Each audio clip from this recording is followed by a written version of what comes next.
नमस्कार, VNM studio से मैं सोनल भारद्वाज आप सभी का वीएनएम टीवी के बुलेटिन में स्वागत करती हूं। देश, दुनिया, शहर, जिले की तमाम खबरें विस्तार से आप तक पहुंचाएंगे, लेकिन आइए सबसे पहले नजर डालते हैं वीएनएम हेडलाइंस पर। देखते हैं क्या रही आज की खास खबरें। देश भर में भरूच की दुष्कर्म पीड़ित बच्ची की मौत पर आक्रोश, आरोपी को जल्द से जल्द फांसी देने की मांग। गुजरात के नल सरोवर में बोटिंग शुरू करने की मांग, हजारों लोगों के रोजगार पर पड़ रहा है असर। और वडोदरा में लाखों की शराब पर घूमा बुलडोजर, 33,852 बोतलों का नाश। 8 दिनों तक जिंदगी और मौत के बीच जूझने के बाद आखिरकार झगड़िया की दुष्कर्म पीड़ित बच्ची की मृत्यु हो गई है, जिसके चलते पूरा गुजरात फिर एक बार महिलाओं की सुरक्षा के मुद्दे को लेकर चिंतित है। 16 दिसंबर 2024 भरूच के झगड़िया में झारखंड से मजदूरी करने के लिए आए हुए एक परिवार की 10 साल की बच्ची दुष्कर्म का शिकार बनी। इस दुष्कर्म ने देशवासियों को फिर एक बार दिल्ली के निर्भया कांड की याद ताजा करवा दी। उस बच्ची की वडोदरा के एसएसजी अस्पताल में 8 दिन 180 घंटे इलाज के बाद मौत हो गई है। पीड़िता को कल 23 दिसंबर को 2 कार्डियक अरेस्ट आए थे और वेंटिलेटर पर इलाज ले रही बच्ची की आखिरकार मौत हो गई है।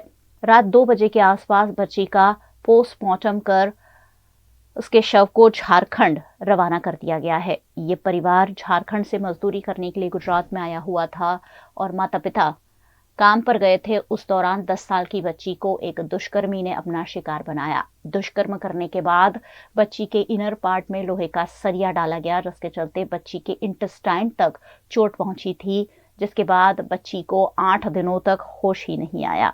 बच्ची को कई दिनों तक इलाज देने की कोशिश की गई, लेकिन आखिरकार उसकी मौत हो गई है, जिसके चलते एसएसजी अस्पताल में तनातनी का माहौल देखा गया। इस मौके पर चुस्त पुलिस बंदोबस्त के बीच रातों रात पोस्टमार्टम करवाकर शव को रवाना कर दिया गया।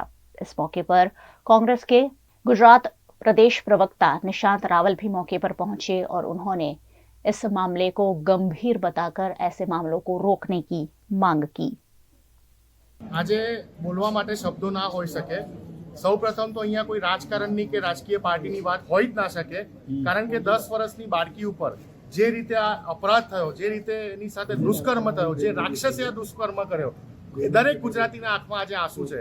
ખાસ કરીને જ્યારે બાળકીની સારવાર વડોદરામાં થતી હોય ત્યારે વડોદરાની 25 લાખની જનતામાં મીડિયાના માધ્યમ દ્વારા જેવા ન્યૂઝ ગયા, તમામની આંખમાં આંસુ છે।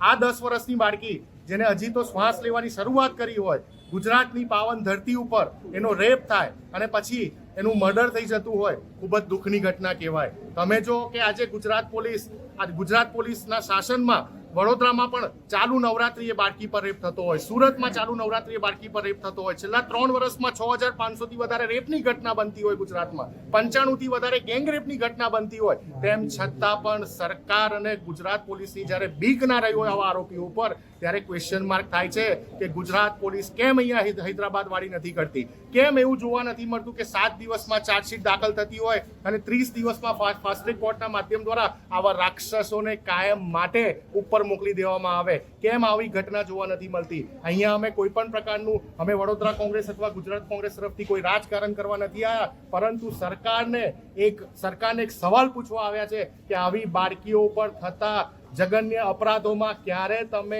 એમને હંગામી ધોરણે તમે એને સજા આપશો?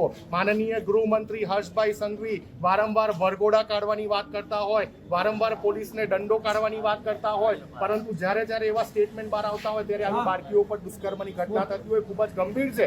આ બાળકીનું પરિવાર ભલે કોઈ બીજા રાજ્યનું હોય, ઝારખંડનું હોય કે ગુજરાતનું, ઘટના ગુજરાતની પાવન ભૂમિ પર બની છે અને હવે સમય પાકી ગયો છે હૈદરાબાદી વાત કરવા।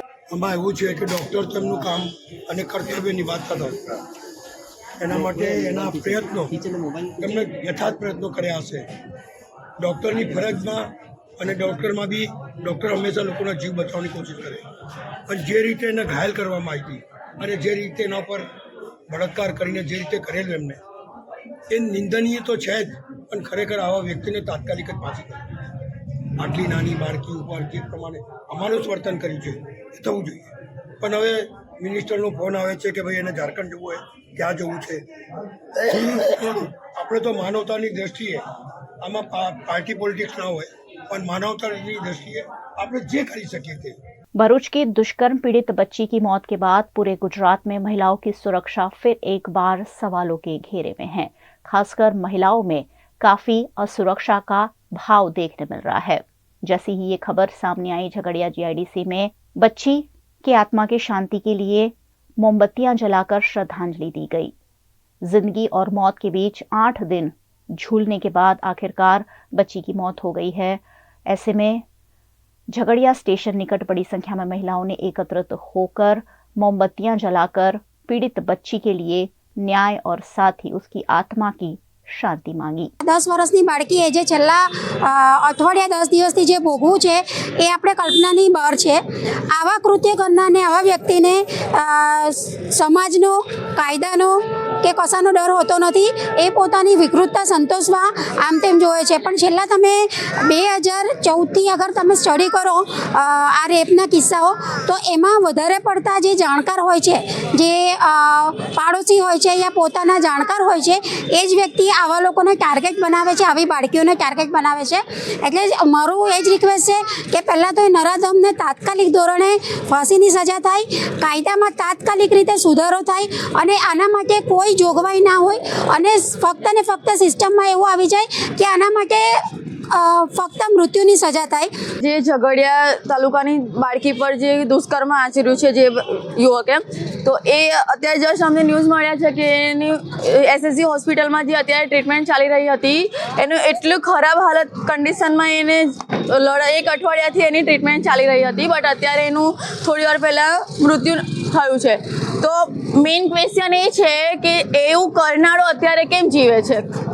મીન્સ કે સરકારને અને પોલીસને એ આવેદન છે કે એને આજની ડેટમાં એ છોકરીને આટલું બધું સહન કરવા છે, તો 10 વર્ષની માત્ર 10 વર્ષની છોકરીએ જે સહન કર્યું છે, જે કોઈ સહન કરી નહીં શકે, તો જે વ્યક્તિ આવું કરે છે એને ફાંસી આપો, કંઈ પણ કરો, વહેલેથી વહેલી તકે એને મારી જ નાખો કે જેથી કરીને ફ્યુચરમાં આ ક્વેશ્ચન પાછો ઊભો ના થાય। જે આ ભોગ બનનાર જે ઝઘડિયામાં જે છોકરી 10 વર્ષની છોકરી સાથે જે અન્યાય થયો છે, એના માટે સરકાર બી એટલી જ જવાબદાર છે। બધા મંત્રીઓ આવીને વડોદરા જતા રહે, શું કર્યું એ લોકોએ? મારો પ્રશ્ન એ છે કે તમે લોકો જોઈ જોઈને જતા રહે છે, કોણે એને પૈસા આપ્યા છે, કોણે એને ચેક બનાવીને આપ્યા છે? કોઈએ નથી આપ્યું। આ છોકરી 7 દિવસથી જે પોતાની જિંદગી સાથે લડત આપી રહી હતી, પણ એને બચાવવા માટે ડૉક્ટરો બી આખી ટીમ હતી, પણ શું થયું? આખરે એને મોત મળ્યું। જે આરોપી છે એને સજા આપવી જોઈએ, એને ફાંસીની જ આપી દો। હું તો કહું અમને આપી દો તો અમે એને એ કરીએ, કારણ કે સરકાર તો કશું કરવાની નથી। એને જેલમાં જશે, એ આજીવન કેદની સજા થશે, શું થશે? કશું જ નહીં થાય। इस मामले आक्रोशित महिलाओं ने आरोपी को जल्द से जल्द फांसी की सजा दिए जाने की मांग की है। भरूच जिला के झगड़िया में दुष्कर्म का भोग बनी बच्ची की मौत हो गई है, जिस पर झगड़िया के विधायक रितेश वसावा ने भी मृत बच्ची को श्रद्धांजलि दी है और दुष्कर्म करने वाले आरोपी को जल्द से जल्द सजा दिलाने की बात भी कही है। झगड़िया 16 તારીખના રોજ દુષ્કર્મની એક બાળકી સાથે એક ઘટના ઘટી હતી। એક દુઃખદ સમાચાર અમને મળ્યા છે। દીકરીનું સારવાર દરમિયાન મોત થયું છે। ભગવાન એને આત્માને શાંતિ આપે, એના પરિવારને જે આફત આવી છે એને સહન કરવાની શક્તિ આપે, અને સાથે સાથે આવા જે દુષ્કર્મ કરનાર છે એને કડકમાં કડક સજા થાય, અને ધારાસભ્ય તરીકે અમે રજૂઆત કરીશું। गुजरात की निर्भया को न्याय दिलाने के लिए आरोपी को जल्द से जल्द फांसी की सजा देने की मांग आम आदमी पार्टी के विधायक चेतर वसावा ने की है। ઝઘડિયા દુષ્કર્મમાં ભોગ બનનારી આપણી દીકરી છેલ્લા 1 સપ્તાહથી મોત સામે લડી રહી હતી, અને આ જંગમાં હારીને જ્યારે એના મોતના સમાચાર સાંભળવા મળ્યા ત્યારે આપણે સૌ ખૂબ દુઃખી થયા છે। ત્યારે એમની માતા પિતા, એમના પરિવાર પર શું ગુજરતી હશે એ સંવેદના સાથે આપણે સૌએ વિચારવું પડશે। આજે છેલ્લા 10 વર્ષમાં ગુજરાતમાં આવા કેસોની સંખ્યામાં 400 ગણો વધારો થયો છે અને આવા નરાધમોને ફાંસી આપવા કે આ પરિવારને ન્યાય અપાવવા માટે પણ ઘણો વિલંબ થાય છે. આજે પોક્સો જેવા 4375 કેસો આજે કોર્ટોમાં પેન્ડિંગ છે. 2019 ઓક્ટોબરમાં સ્પેશિયલ ફાસ્ટ ટ્રેક કોર્ટો બનાવવામાં આવી ગુજરાતમાં. આ કોર્ટોમાં પણ 912 જેટલા કેસો આજે પેન્ડિંગ છે. ત્યારે આવા કૃત્ય કરનાર રાક્ષસી નરાધમોને તાત્કાલિક ધોરણે કડક સજા થાય, એમને ફાંસીની સજા થાય, એ માટે આવનારા ભવિષ્યમાં સરકાર કડક કાયદા બનાવે એવી અમે માંગ કરીએ છીએ. સાથે કોઈ પણ દીકરી સાથે આવી ઘટના નહીં જ ઘટવી જોઈએ. છતાંય કોઈ બીજા રાજ્યોમાં આવી ઘટના ઘટે છે. આપણા મુખ્યમંત્રી, ગૃહમંત્રી અને બીજા મંત્રીમંડળ એ રાજ્યોના સરકારોને સલાહ આપવા માટે બહાર આવે છે, લાંબા લાંબા ટ્વીટ કરે છે, કેન્ડલ માર્ચો તમામ વિસ્તારોમાં કાઢવામાં આવે છે. ઝઘડેની ઘટનામાં આટલા દિવસો સુધી સ્થાનિક નેતા હોય કે ગુજરાત સરકારના ગૃહમંત્રી, મુખ્યમંત્રી જે મૌન સેવ્યું છે, એ મૌન આવા કૃત્ય કરનાર લોકોને હિંમત આપતું હોય છે. એટલા માટે આવનારા ભવિષ્યમાં કડકમાં કડક કાયદા થાય અને આવા કૃત્ય કરનાર વ્યક્તિને જાહેરમાં ફાંસી મળે એવી અમે માંગ કરીએ છીએ. गुजरात राज्य में टूरिज्म की स्थिति पर प्रदेश कांग्रेस प्रवक्ता पार्थिवराज सिंह कठवाडिया ने सरकार पर प्रहार किए हैं. गुजरात राज्य में टूरिज्म ना नामे गुलबांगो पोकारनार सरकार कुछ दिन तो गुजारो गुजरात में, पण परिस्थिति एवी छे के गुजरातનું સૌથી મોટું વેટલેન્ડ એટલે નળ સરોવર, જે વેટલેન્ડ નળ સરોવર જ્યાં 3,20,000 થી પણ વધુ પક્ષીઓની પ્રજાતિ ગયા વર્ષે પક્ષીઓ આવ્યા હતા. 140 થી વધુ પ્રજાતિના તે પક્ષીઓ હતા. ત્યાં ગયા વર્ષે 60,000 થી પણ વધારે લોકોએ, પક્ષી પ્રેમી લોકોએ, જે રામસર સાઇટ તરીકે પ્રસ્થાપિત છે તેવા નળ સરોવરમાં 60,000 થી વધુ સહેલાણીઓ આવ્યા, વિદેશી પક્ષીઓને માણ્યા, જોયા, ફોટોગ્રાફી કરી. અને આ નળ સરોવરમાં આ 2 મહિના દરમિયાન જે નાવિકો, જે બોટ ચાલકો કે જે બોટ ચાલકોનું પોતાનું ગુજરાન, આજીવિકા એ આ 2 મહિનામાં જે ટુરિસ્ટો આવે અને તે દરમિયાન એ બોટમાં બેસાડીને તેમને પક્ષીઓ દેખાડવા લઈ જાય. ત્યાં અલગ અલગ બેટ છે નાના નાના, ત્યાં નાની નાની ઝૂંપડીઓમાં મહિલાઓ, ત્યાંના લોકો, સ્થાનિક લોકો તેમનું દેશી જમણ જમાણી અને પોતાની આવક રળતા હોય. એ જ રીતે નળ સરોવરના કિનારા ઉપર ઘોડા ઉપર પ્રવાસીઓને ઘોડે સવારી કરાવી સહેલાણીઓને એ સેવા આપતા હોય તેવા અનેક પરિવારોએ હરણીકાંડ પછી સરકારની પ્રોપર, જેને કહી શકાય નીતિ રીતિ વગર જે પ્રકારે નિર્ણયો લેવાયા તેમાં 500 થી વધુ પરિવારો જેના ઉપર નભતા હતા, 15 ગામડાના લોકો જેના ઉપર નભતા હતા, 3 તાલુકાના ગામડા બાવળા, વિરમગામ અને સુરેન્દ્રનગરનું લીંબડી, આના 15 ગામના લોકોની આજીવિકા જેના ઉપર નિર્ભર હતી, તે નળ સરોવરમાં બોટિંગ બંધ કરી દેવામાં આવ્યું છે, દુકાનો બંધ કરી દેવામાં આવી છે, ઘોડેસવારી બંધ કરી દેવામાં આવી છે. સરકાર શ્રીથી અમે માંગણી કરીએ છીએ કે તાત્કાલિક આ દિશામાં પગલાં લેવામાં આવે અને જે તમારી એસઓપી બનાવવામાં આવે એ એસઓપીમાં એ ગરીબ નાવિકોને ધ્યાનમાં રાખીને બનાવવામાં આવે અને જો શક્ય હોય તો લાઈફ જેકેટ પણ એ પર્યટકો માટેના એ ક્યાંક ને ક્યાંક જો સરકાર જ ઉપલબ્ધ કરાવી દે તો એ ખૂબ સારી રીતે પર્યટકો ત્યાં જેને કહી શકાય માઇગ્રેટરી બર્ડ માણી શકશે, આ વેટલેન્ડની મજા લઈ શકશે અને વાઇલ્ડ લાઈફ ફોટોગ્રાફરો પણ સારી ફોટોગ્રાફી કરી શકશે. गुजरात के वडोदरा के जोन 2 में आने वाले 5 पुलिस स्टेशन द्वारा पकड़े गए शराब के जत्थे का नाश किया गया। वडोदरा में अवैध रूप से शराब तस्करी रोकने के लिए पुलिस लगातार कार्यरत है। इसी के तहत जोन 2 के रावपुरा, नवापुरा, अकोटा, गोत्री समेत के पुलिस स्टेशन द्वारा पकड़े गए शराब के जत्थे के निकाल की कानूनी कार्यवाही चल रही थी। आखिरकार कोर्ट के आदेश के मुताबिक 67 लाख से ज्यादा की शराब का नाश किया गया। नशाबंदी विभाग के अधिकारियों की उपस्थिति में आला पुलिस अफसर की मौजूदगी में शराब की 33,852 बोतलों पर बुलडोजर घुमा दिया गया, जिस पर जोन 2 के डीसीपी अभय सोनी ने जानकारी दी। आज वडोदरा शहर के जोन 2 पुलिस स्टेशन जो है रावपुरा, नवापुरा, जेपी रोड, अटलादरा, गौत्री और अकोटा, इन पुलिस स्टेशन के पिछले 3 सालों में जो 288 ऑफेंसेज में जो इंग्लिश दारू है उसका जो प्रोहिबिशन मुद्दामाल हमें मिला था उसका आज डिस्ट्रक्शन कर रहे हैं हम। टोटल 33,850 जितनी बोतल का और उसकी कीमत 67 लाख रुपये जितनी है, उन सबका आज यहाँ पे रजिस्ट्रेशन किया जा रहा है। इस रजिस्ट्रेशन कमेटी में डीसीपी, नशाबंदी अधिकारी और डेप्यूटी कलेक्टर की सुपरविजन में ये रजिस्ट्रेशन अभी यहाँ पे किया जा रहा है। जोन 2 ડીસીપી સાહેબે જણાવ્યું એ પ્રમાણે જોન 2 હેઠળ આવતા અલગ અલગ ગોત્રી, અટલાદરા વગેરે પોલીસ સ્ટેશનના જુદા જુદા સમયે જપ્ત કરાયેલો મુદ્દામાલ કોર્ટના આદેશને આધીન રહીને નિયમ અનુસાર મુદ્દામાલ નાશની કાર્યવાહી અત્યારે ચાલી રહી છે। कांग्रेस नेता राहुल गांधी अक्सर आम आदमी के बीच नजर आते रहते हैं। इस बार वह दिल्ली की सब्जी मंडी पहुंच गए और उन्होंने सब्जियों के बढ़े हुए दाम पर महिलाओं से बातचीत भी की। कांग्रेस सांसद और लोकसभा में विपक्ष के नेता राहुल गांधी दिल्ली की सब्जी मंडी पहुंचे। इसका वीडियो भी उन्होंने शेयर किया है।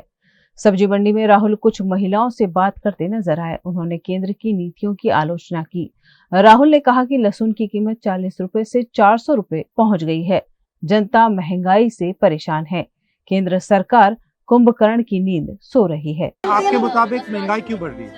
महंगाई क्यों बढ़ रही है? जो सरकार बैठी हुई है वो सरकार इस चीज को तो देखती नहीं है कि महंगाई बढ़ रही है। उनको तो अपने दूसरे भाषणों में है और ये नहीं देखते कि जो आम पब्लिक है उनका क्या होगा कि वो खाना खाना है नॉर्मल, वो भी इतना महंगा हो गया तो वो कैसे खाएंगे। जो चीज हम 500 में लेते थे आज 1000 में आती है तो हम कटौती करेंगे। तो कटौती करने से क्या है, फिर हम लोगों की और परेशानियां बढ़ेंगी, बीमारियां भी और बढ़ेंगी। राहुल गांधी ने आगे कहा कि आम जनता को अपनी रोजमर्रा की जरूरतों को पूरा करने के लिए छोटे छोटे सामानों पर समझौता करना पड़ रहा है। इस पर राहुल के साथ खड़ी एक महिला ने कहा, सोना सस्ता हो गया है लेकिन लहसुन महंगा है। भैया कितना महंगा क्यों इस बार? बिल्कुल ही कम नहीं हो रहा, 30-35 तो हो ही नहीं रहा इस बार। बहुत महंगाई रही है इससे खाने का भी नहीं है, साल बहुत महंगाई रही है। ये आएंगे तभी तो सस्ते होंगे। लहसुन तो नहीं दे सकते सर जी हम। कितना लहसुन तो सुन हो गया है। सोना सस्ता होगा पर लहसुन भी महंगा है। लहसुन कितने का है? 400। कितने का है लहसुन? 400 रुपए किलो चल रहा है। कुछ कम नहीं करेंगे लहसुन?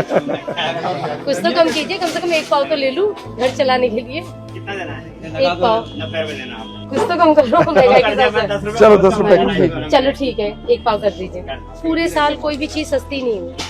आलू प्याज जो बेसिक चीज है हम जैसे मिडिल क्लास लोगों के लिए, उनमें से ऐसी कोई चीज नहीं जो सस्ती हुई हो। और पुराने प्याज वो अभी पिछले हफ्ते 80 रुपए किलो खरीदे हमने। जहाँ किलो में लहसुन खरीद रहे हैं वहाँ 1 पाव में आप काम चलाना पड़ रहा है, इतनी महंगाई है। न्यूज रूम से खबरों का सिलसिला बदस्तूर जारी रहेगा। बने रहिए हमारे साथ, देखते रहिए VNM news. Himanshu sales corporation, your trusted destination for top quality consumer electronics since 1994। TV showroom से शुरुआत करने के बाद अब गुजरात के अलग अलग शहरों में हिमांशु सेल्स के electronic super stores, TV, washing machine, fridge, water purifier, vacuum cleaner, water cooler, mixer, OTG और वाटर हीटर, डिफरेंट और अपडेटेड टेक्नोलॉजी के इलेक्ट्रॉनिक अप्लायंसेस हिमांशु सेल्स में अवेलेबल। इस दिवाली अपने घर को नए इलेक्ट्रॉनिक अप्लायंसेस से सजाने विजिट करें Himanshu sales corporation. Himanshu sales corporation, G2 silver plaza, old Padra road, Vadodara, Gujarat.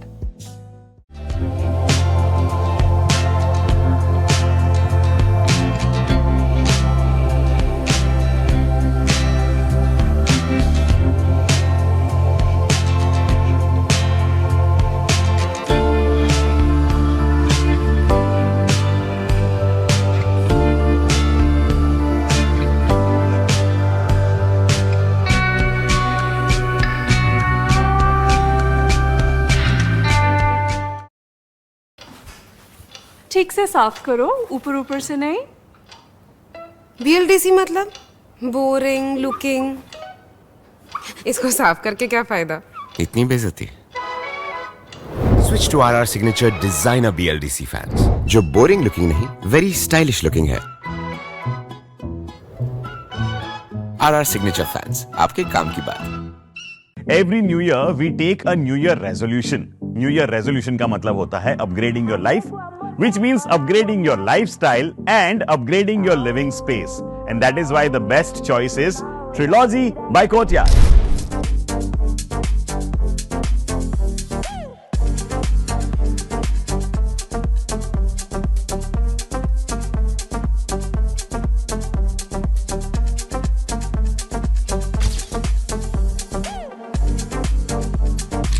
Trilogy by Courtyard. Finest architecture, world-class amenities, and a great space to live. Come check it out.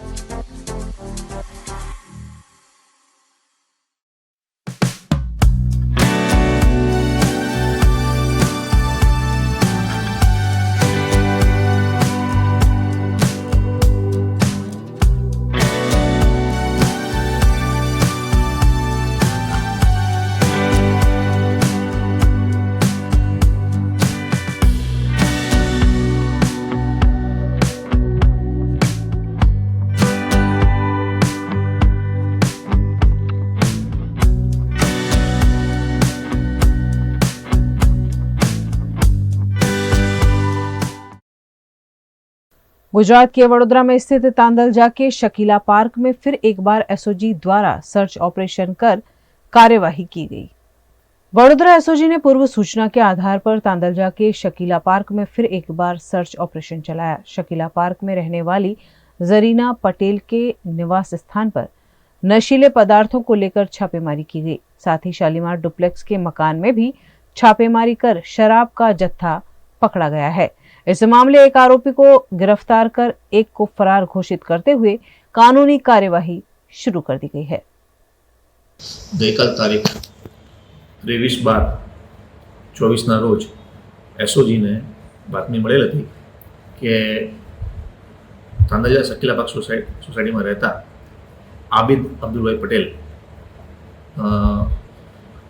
ગેરકાયદેસર હાઇબ્રિડ ગાંજો મેળવી અને તેનો વેપાર કરી અને ડ્રગનું દૂષણ સમાજમાં ફેલાવે છે। આ બાબતે એસઓજી પીઆઈ એસી રાકલાએ સરકારી પંચો અને માણસો સાથે સ્થળ ઉપર રેડ કરતા આબિદ અબ્દુલ પટેલ ઉંમર વર્ષ 20 નાઓ હાઇબ્રિડ ગાંજા 734 ગ્રામ સાથે મળી આવેલ હતા અને આ બાબતે વધુ પૂછપરછ કરતા તેઓએ પોતાના પિતા સાથે આ ધંધો કરતો હોવાનું જણાવ્યું છે।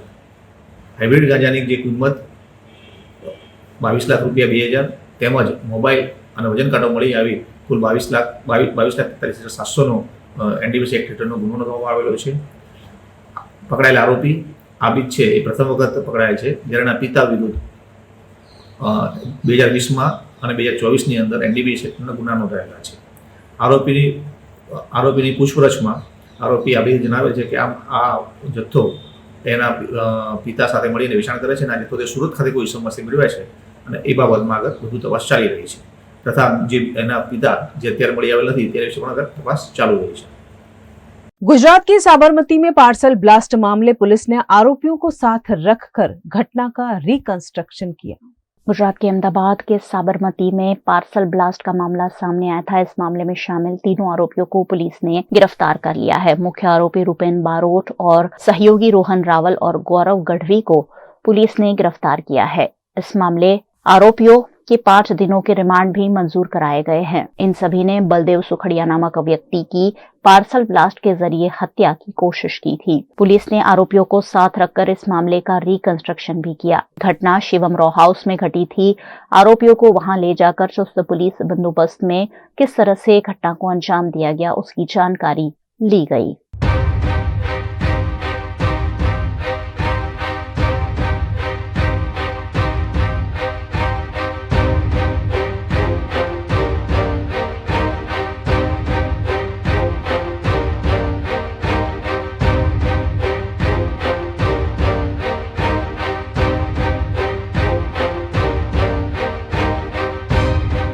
इस मामले अहमदाबाद के एल डिवीजन के एसीपी डीवी राणा ने विस्तृत जानकारी दी।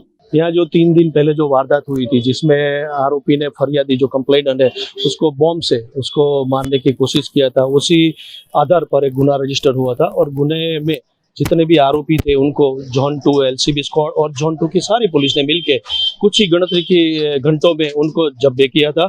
और आरोपी के पास उनके घर की जब जड़ती की गई तो उनमें से बहुत सारी बॉम्ब बनाने की और आर्म्स बनाने की मशीनरी उनके पास से मिली थी। और तकरीबन आरोपी की जो बेसिक पूछपरछ प्राथमिक हुई थी उनमें से आरोपी ने बताया था कि वो 6 महीने से ये सब चीज़ बना रहा था। तो उसकी सोच, उसका नज़रिया क्या था, वो किस हिसाब से कहाँ से मटेरियल इकट्ठा किया था, कहाँ से सामान इकट्ठा किया था, वो सारी चीज़ की तपास करने के लिए आरोपी के 5 दिन का जो रिमांड मिला था, रिमांड के दरमियान उसने जिस रूट से, जिस प्रकार से बनाव को जो अंजाम दिया था, उस जगह को आरोपी को साथ में रखते रिकंस्ट्रक्शन पंचनामा किया है ताकि आरोपी ने उस वक्त क्या किया था वो पुलिस को जानने को मिले।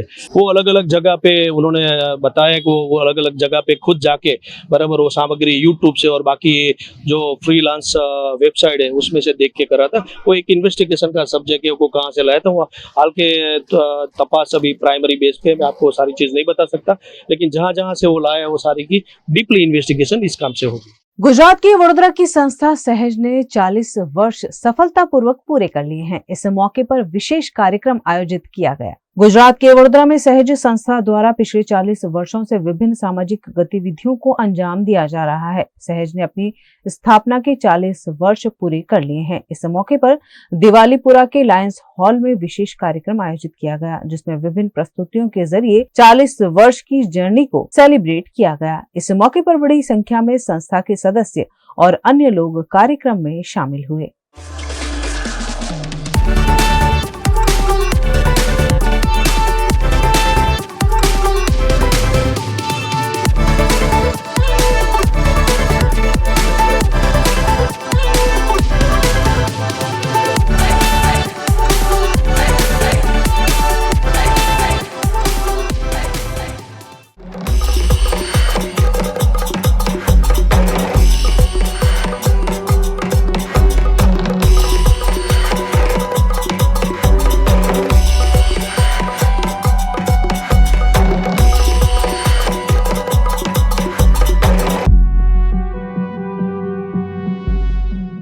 गुजरात के वडोदरा में बहुजन समाज पार्टी ने धरना प्रदर्शन कर बाबा साहेब आम्बेडकर का अपमान करने वाले अमित शाह का विरोध किया। वडोदरा के नए कलेक्टर कार्यालय के बाहर बहुजन समाज पार्टी के कार्यकरों ने हाथों में प्ले कार्ड और बैनर पोस्टर लेकर नारेबाजी के साथ धरना प्रदर्शन किया। बहुजन समाज पार्टी द्वारा संसद में देश के गृह मंत्री अमित शाह द्वारा किए गए डॉक्टर बाबा साहेब के अपमान पर गृह मंत्री का इस्तीफा मांगा है। देशना संविधानना निर्माता डॉक्टर बाबा साहेब आंबेडकर के जेमना थकी आ देश पूरो જ્યારે ચાલતો હોય અને ત્યારે આવા ડોક્ટર બાબા સાહેબ આંબેડકરનું આંબેડકર આંબેડકર આંબેડકર આંબેડકર એમ 6 વખત બોલી અને આનું નામ લીધા વિના તમે ભગવાનનું નામ લીધું હોય તો તમને સ્વર્ગ મળી જશે એવી દેશના સંવિધાનના મંદિરમાં એક આવો તરીપાર ગૃહમંત્રી અંધશ્રદ્ધા ફેલાવવાની વાત કરે કે તમને સ્વર્ગ મળી જાય અને બાબા સાહેબ આંબેડકરનું અપમાન કરે, જ્યારે ધર્મનિરપેક્ષ દેશ હોય અને ધર્મનિરપેક્ષ દેશમાં સ્વર્ગ અને નર્કની વાત કરવી એ સંસદમાં એ એક ગુનો છે અને આવી વાત કરી અને લોકોને અને સંસદના લોકોને ગૃહમાં ગેરમાર્ગે દોરનાર આ તરીપાર ગૃહમંત્રી કે જેને ડોક્ટર બાબા સાહેબ આંબેડકરનું અપમાન કરેલું છે એના રાજીનામાની માંગ સાથે અમે અહીંયા બેઠેલા છે। પણ એની સાથે સાથે આપણે દુઃખ સાથે જણાવી દઉં કે એમના એક બીજા ગૃહમંત્રી ગુજરાતના ગૃહમંત્રી હંમેશા એમ કહેતા હોય છે કે અમે ચમરબંધીઓને જેલમાં પૂરી દઈશું, ચમરબંધીઓને જેલમાં પૂરી દઈશું। આ એવા ગૃહમંત્રીને હું પૂછવા માંગુ છું કે તમે એક બાળકીનું રક્ષણ પણ નથી કરી શકતા। બિચારી બાળકીને બહુ જીવન જીવવું હતું, પરંતુ આ નરાધમોના કારણે, પરંતુ આ કાનૂન વ્યવસ્થામાં ખેલ ગયેલા લોકોના કારણે આજે બાળકી જીવ ગુમાવીને બેઠી છે। માટે આવા લોકોને કે જેમને સત્તાનું કોઈ માત્ર મોટી મોટી कोई एकाद धारासभ्य જ્યારે કોઈ અરજી કરે તો કોઈ સામાન્ય જમીન વાળાને અંદર જેલમાં કરવામાં આવે, પરંતુ 500 જેવા કે જે બિન ખેતીદારો છે એવા લોકો જ્યારે જમીનોનો જ્યારે કરતા હોય એના પર કોઈ કાનૂની કાર્યવાही करता नहीं। घर का भेदी लंका ढाए कहावत को साकार करने वाली घटना 2 साल पहले छोटा उदयपुर में सामने आई थी। इस मामले एक और आरोपी को गिरफ्तार कर लिया गया है। बॉलीवुड अभिनेता अक्षय कुमार की स्पेशल 26 फिल्म की नकल करने की घटना छोटाउदेपुर जिले के खटाश गांव में सामने आई है, जहां 26 जनवरी 2023 को आयुर्वेदिक दवाई बेचने वाले चाचा के वहां भतीजे महेश राठवा ने नकली इनकम टैक्स की रेड करवाकर 15 लाख रुपए ठग लिए थे। इस मामले अब तक 10 आरोपी गिरफ्तार हो चुके हैं। फरियादी फतेहसिंह लालजी राठवा रहे गाम खटास नावाना घरे नकली જે તે વખતે ઇન્કમ ટેક્સ અધિકારી તરીકે ઓળખ આપી માણસો આવી એમનું સર્ચ કરી એમના ઘરેથી રોકડ રકમ લઈ ગયેલી ફરિયાદ તેમને પોલીસ સ્ટેશન આપી હતી, જે ફરિયાદ રજીસ્ટર કરી બાદમાં તેની તપાસ દરમિયાન કુલ 13 આરોપીઓ આઈડેન્ટિફાઈ થયા હતા, જેમાંથી કુલ 9 આરોપીઓ જે તે વખતે એરેસ્ટ કરેલા હતા। શરૂઆતમાં ફરિયાદીએ 4,05,000 રૂપિયાની રોકડ ગઈ હોવાનું દર્શાવેલું। વિશેષ નિવેદનમાં તેમને આશરે 10 થી 15 લાખ રૂપિયાની રકમ ગઈ હોવાનું વિશેષ નિવેદન આપેલ હતું, જેમાં 9 આરોપીઓ એરેસ્ટ કર્યા હતા અને જેમાં 4 આરોપીઓ હજુ એરેસ્ટ કરવાના બાકી હતા, જેમાં મનોજ મુન્નાલાલ ચૌહાણ બરોડાવાળા, તુષાર રમેશભાઈ પટેલ બરોડા, ઇમરાન જેનું આખું નામ સરનામું હજુ સુધી ક્લિયર નથી અને એજાજ હફીઝ શેખ બરોડા, જેને કદવાલ પોસ્ટે આ ગુનાના કામે એરેસ્ટ કરેલ છે અને હાલ આ આરોપી रिमांड पर છે। खबरें अभी और भी हैं जिन्हें लगातार आप तक पहुंचाते रहेंगे, लेकिन छोटे से अंतराल के बाद बने रहिए हमारे साथ, देखते रहिए VNM न्यूज।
हमें लड़की पसंद है। कुंडली भी मिलती है भैया, काफी हॉट है। कोने कोने में हवा नहीं पहुंच रही? Switch to RR signature Broadway fans with curve plates जो हवा पहुंचाए कोने कोने में। Feeling like a wow.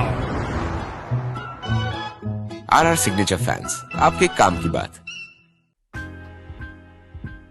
Welcome to Courtyard Palladium. 3 BHK large size apartments જ્યાં તમને મળશે એક grand living room with an amazing view, સાથે એક comfortable dining area, a perfect kitchen for your perfect family. Now 3 bedrooms નો પહેલો bedroom with an amazing balcony view. સાથે the second bedroom which is very comfortable, very cozy and has ample of sunlight. And now for the third and the master bedroom of this house. This is so amazing, so grand and so beautiful. Best વાત આ apartments ની એ છે કે અહીંયા તમને મળે છે walk through balcony. So now I'll see you in the living room. Let's go. This is amazing, right? Courtyard Palladium, 3 BHK large apartments near Earth Infinity in Bhaili. Don't forget to visit.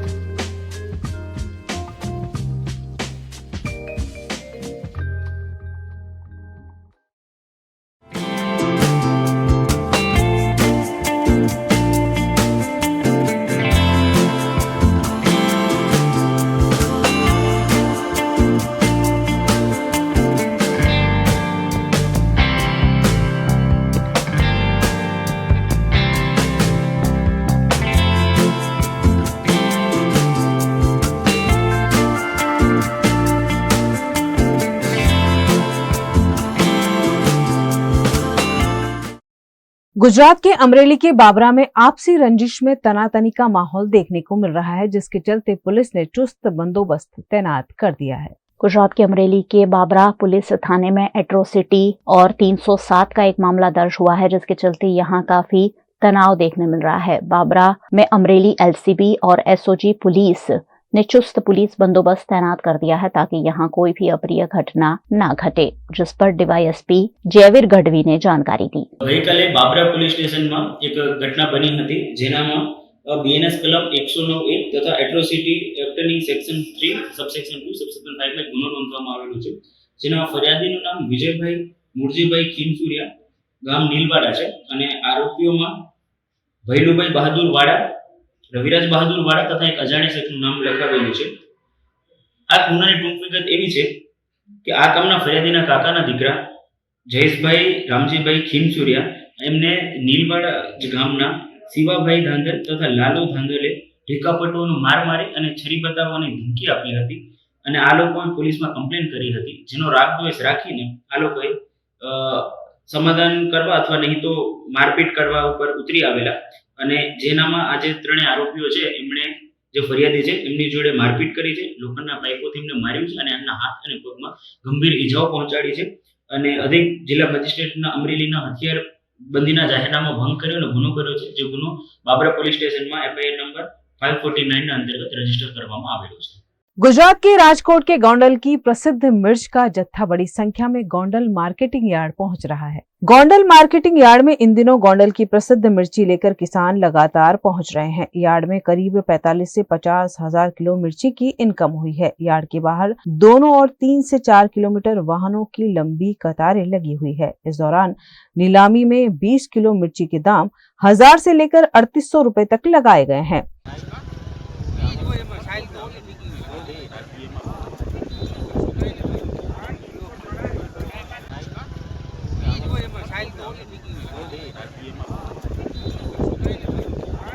મારા મરચા 9 ભરી આવ્યા હતા, 2451 में બજાર આવી, બજાર ભાવ સાધારણમાં સારું કહેવાય ક્વોલિટી પ્રમાણે, ને 2500 થી 4000 રૂપિયા બજાર ચાલે છે। મરચાના ભાવ ખાસ મળતા નથી, થોડા થોડા હુકા હોય, થોડા લીલા હોય, પણ કોઈ ભાવ એવા મળતા નથી। આજે ભાવ આયા 2400 ને 2200 ને એવા આયા।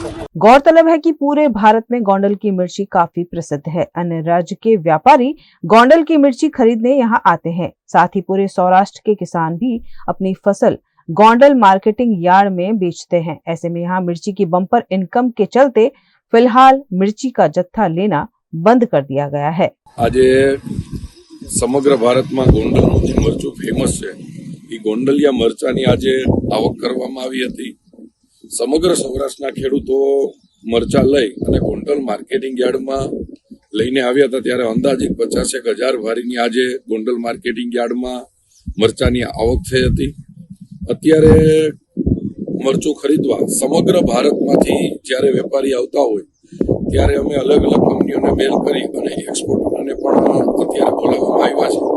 लगभग अमेरिका, ताइवान, चाइना जेवा केटलाय देशों में गोंडलनुं मरचुं एक्सपोर्ट थतुं होय अने अत्यारे मरचानी भाव सानिया, रेवा, कोलरजी मरचुं अत्यारे वधारे फेमस होय, तो मरचुं अत्यारे 1500 थी लई अने 4000 रुपया सुधी मरचुं हराजीमां वेचातुं होय छे।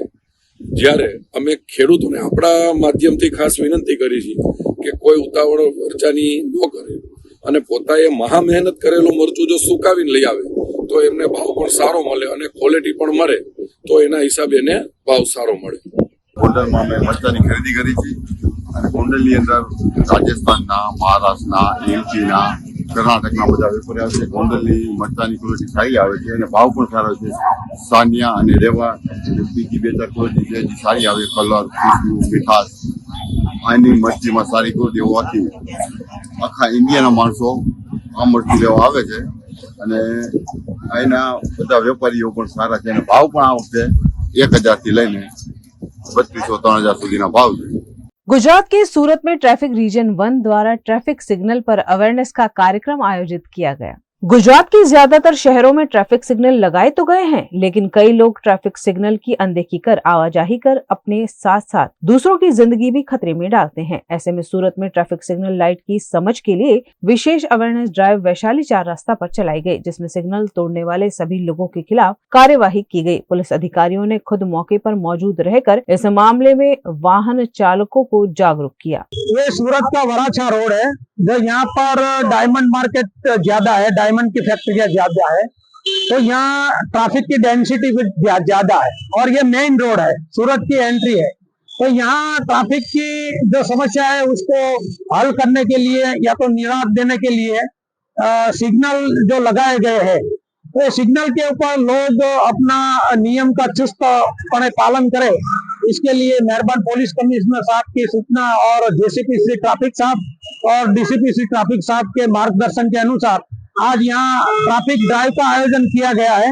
और ड्राइव में हम लोग पहले जो सिग्नल है वो सिग्नल जंप करते हैं जो लोग, उनके ऊपर टारगेट किया है। इसके हिसाब से लोग सिग्नल का पालन करें और सलामती से अपना व्हीकल चलाए, एक्सीडेंट कम हो। फिर भी आप देख रहे हैं कि यहाँ हैवी ट्रक निकली तो उसका भी हमने केस बनाया है। तो जो भी अदर वायोलेशन हमारे ध्यान पर आते हैं उसको भी हम कार्यवाही करते हैं। लेकिन पहला हमारा है सिग्नल, लेकिन सिग्नल के साथ अगर वो मोबाइल पे बात कर रहा है, 3 सवारी है, नंबर प्लेट नहीं है, ब्लैक कांच है, ब्लैक फिल्म लगाई है, तो उसकी भी हम कार्यवाही साथ में कर रहे हैं। बॉलीवुड के प्रसिद्ध फिल्म मेकर श्याम बेनेगल का दुखद निधन हुआ है। उन्होंने भारतीय सिनेमा को कई यादगार फिल्में दी हैं। मशहूर फिल्म मेकर, डायरेक्टर और लेखक श्याम बेनेगल का 23 दिसंबर को निधन हो गया। 90 वर्ष के फिल्म मेकर श्याम बेनेगल ने वॉकहार्ट अस्पताल में शाम 6:38 पर आखिरी सांस ली। आज उनका अंतिम संस्कार किया गया।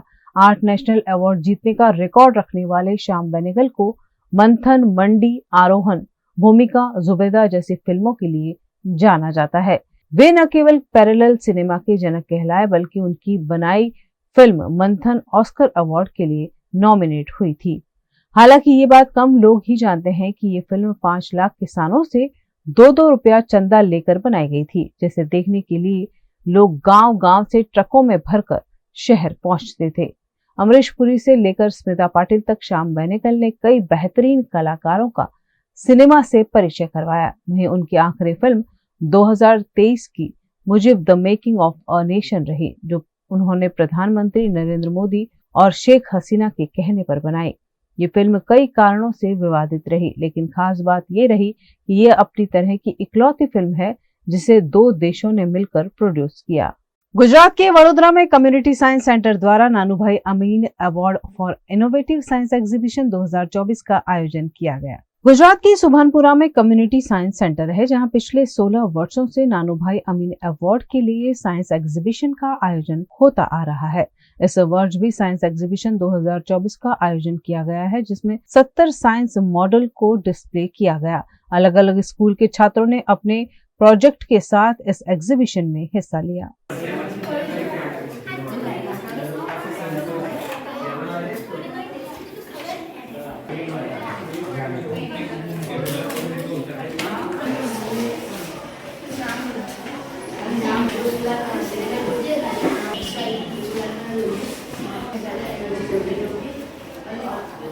इस साल हमें उसमें बहुत ही बेहतरीन 75 एंट्रीज मिली और सुबह में हमने 2 सेशन में उसको डिवाइड किया सब्जेक्ट वाइज। तो सुबह में जो सब्जेक्ट हमने रखे थे वो थे life sciences, biological sciences and earth and space sciences and environmental and agriculture science. तो ये सब्जेक्ट के अंदर हमने जो इवेल्युएटर्स हमारे जो थे श्रीमती स्वाति बेड़ेकर जी और डॉक्टर रत्नदीप बने जी, तो इन्होंने इवेल्युएशन किया। 32 प्रोजेक्ट और 60 जितने स्टूडेंट्स ने उसमें पार्टिसिपेट किया। दोपहर का सेशन रखा था, उसमें physical sciences, maths, engineering and energy. तो इस सब्जेक्ट के हमको 43 जितने एंट्रीज आई हुई है और 80 बच्चों ने उसमें पार्टिसिपेट किया। और उसके इवेल्युएशन के लिए हमारे यहाँ पे doctor Leelaben Dongre, doctor Sheetal Shimkhede madam and Shrimati Deepali Dhelani madam, doctor Deepali Dhelani. तो ये जो हमारे इवेल्युएटर्स है वो भी अपने अपने फील्ड के माहिर है, एक्सपर्ट्स हैं और वही टीचिंग के प्रोफेशन में जुड़े हुए लोग हैं। and our effort is to promote the science, to bring the innovation among the students. मतलब बच्चे अपने आप को बेहतरीन नियर फ्यूचर के सिटीजन वो प्रूव करें और रोजिंदा जीवन के जो भी प्रॉब्लम है उसको सॉल्यूशन ढूंढ के लाए। उनको प्रमोशन के लिए उन्हीं के अकाउंट में ये प्राइज मनी जाता है, उसका हम खास तवज्जो उस बात को देते हैं और प्राइज मनी भी हमने खासी अच्छी रखी है। कैश प्राइजेस होती है, मतलब इसमें कोई ट्रॉफी है ऐसा नहीं है, एक सर्टिफिकेट होता है पार्टिसिपेशन का और बाकी की कैश प्राइज। गुजरात के भरूच में 10 वर्ष की बच्ची के साथ घटी घटना के मामले में झगड़िया में कॉलेज के छात्रों ने रैली निकालकर आरोपी को फांसी की सजा देने की मांग की है। भरूच के झगड़िया जीआईडीसी में 10 वर्ष की बच्ची के साथ पड़ोसी युवक ने क्रूरतापूर्वक दुष्कर्म किया था। 8 दिन बाद इलाज के दौरान बच्ची की मृत्यु हो गई। बच्ची की मौत होते ही देश भर में आक्रोश का माहौल देखने को मिल रहा है। ऐसे आरोपियों को कड़ी से कड़ी सजा देने की मांग लोगों द्वारा की जा रही है। भरूच के जयेंद्रपुरी आर्ट्स एंड साइंस कॉलेज के 500 छात्रों ने भी एक रैली निकालकर कलेक्टर कार्यालय पहुंचकर आवेदन दिया और बलात्कारी को जल्द से जल्द फांसी की सजा देने की मांग की। इस मौके पर छात्राओं ने 500 पत्र कलेक्टर को सौंपे हैं। 16 તારીખે 10 વર્ષની બાળકી પર દુષ્કર્મ કરવામાં આવ્યો છે, તો મારી એક અપીલ છે સરકારશ્રીને કે એ ગુનેગારને फांसीની સજા કરવામાં આવે। અમે જયેન્દ્રપુરી આર્ટ્સ એન્ડ સાયન્સના સ્ટુડન્ટ અમારી કોલેજથી રહીને કલેક્ટર કચેરી સુધી એક રેલી શાંતિ રેલી કાઢવામાં આવી છે, જેમાં અમે લોકોએ અમારા કાગળમાં અમારી અપીલો અને અમારી જે અમે સરકારશ્રીને કહેવા માંગીએ છીએ કે આ ગુનેગારને વધારેથી વધારે સજા કરવામાં આવે। આમ તો આપણે કહીએ છીએ કે બેટી બચાવો અને બેટી પઢાઓ, પરંતુ જો છોકરી પોતાના ઘરની બહાર જવામાં જ બીકમાં રહેશે। 16 તારીખે 10 વર્ષની દીકરી સાથે આ ખૂબ જ દુઃખદ ઘટના બની છે। એટલા માટે મારું ખાલી સરકારશ્રીને એવું જ કહેવું છે કે બને ત્યાં સુધી આ જે અપરાધી છે એને જલ્દીથી જલ્દી મૃત્યુદંડની સજા આપો કે બીજા લોકો આવો ઘટના કરતા પહેલા 100 વખત વિચારે। आज देश भर में मनाई जा रही सुप्रसिद्ध गायक मोहम्मद रफी की 100वीं वर्षगांठ को कला नगरी वडोदरा में भी मनाया गया। वडोदरा के गायक प्रकाश चौहान ने आज भारत के महान गायक श्री मोहम्मद रफी की जन्म जयंती को सेलिब्रेट किया। आज 24 दिसंबर 2024 को मोहम्मद रफी की 100वीं जन्म जयंती है।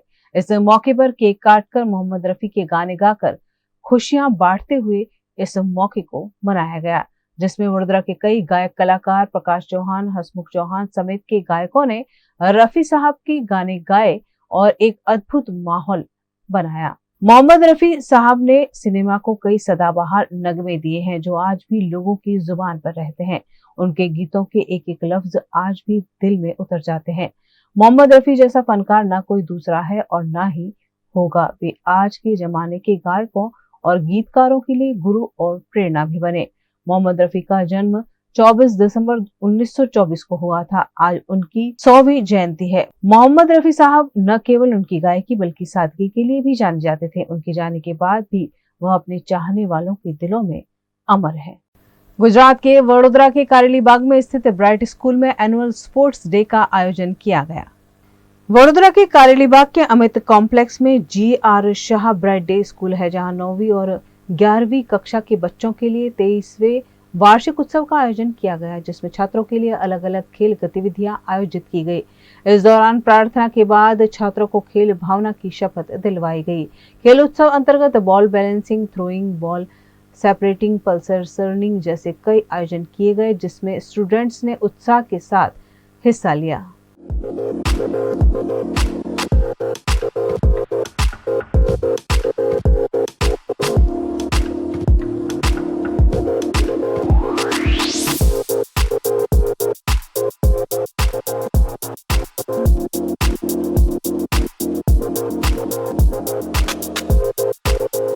सभी छात्रों ने इस मौके पर अपनी खेल प्रतिभा दिखाई। इन प्रतियोगिता में अव्वल आने वाले छात्रों को स्कूल प्रबंधन की ओर से मेडल देकर सम्मानित भी किया गया।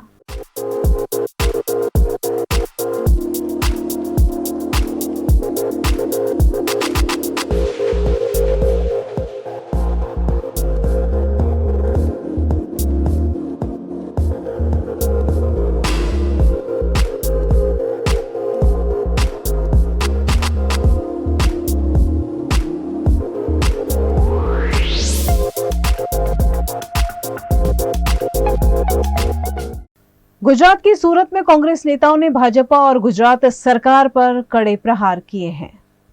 गुजरात में बढ़ रही दुष्कर्म की घटनाओं पर गुजरात कांग्रेस अध्यक्ष शक्ति सिंह गोहिल, मुकुल वासनिक और विधानसभा के विपक्ष नेता अमित चावड़ा ने पत्रकार परिषद को संबोधित करते हुए सरकार की मंशा पर सवाल उठाए।